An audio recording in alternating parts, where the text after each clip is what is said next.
අද අපි මරියානා ආගාධය ගැන කතා කරමු. මරියානා ආගාධය ගැන කීවොත් පෘථිවි සාගරවල තියෙන ගැඹුරුම කොටස මරියානා ආගාධය ලෙස හඳුන්වන්න පුළුවන්.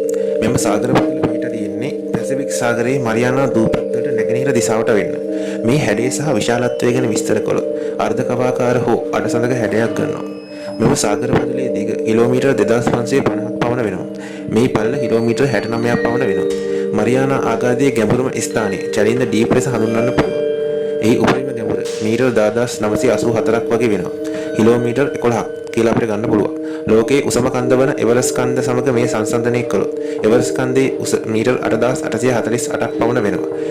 එම කන්ද මුළුමනින්ම ආගාධයට දැම්මොත් මීටර් 2000ක පමණ ජලතට්ටුවක් ඉතුරු වෙනවා.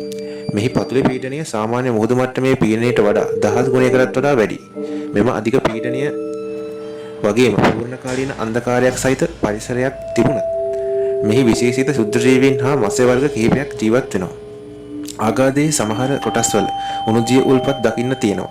එම උණුදිය උල්පත් වලින් හයිඩ්‍රජන් සල්ෆයිඩ් වැනි ඛනිජ වර්ග මුදා හරිනවා. මෙහි ජීවත් වන සමහර ජීවීන් ඒ ඛනිජ වලින් යැපෙනවා. මරියානා ආගාධය අద్භූත සහ පීඩාකාරී පාරිසරික පද්ධතියක් ලෙස හඳුන්වන්න පුළුවන්.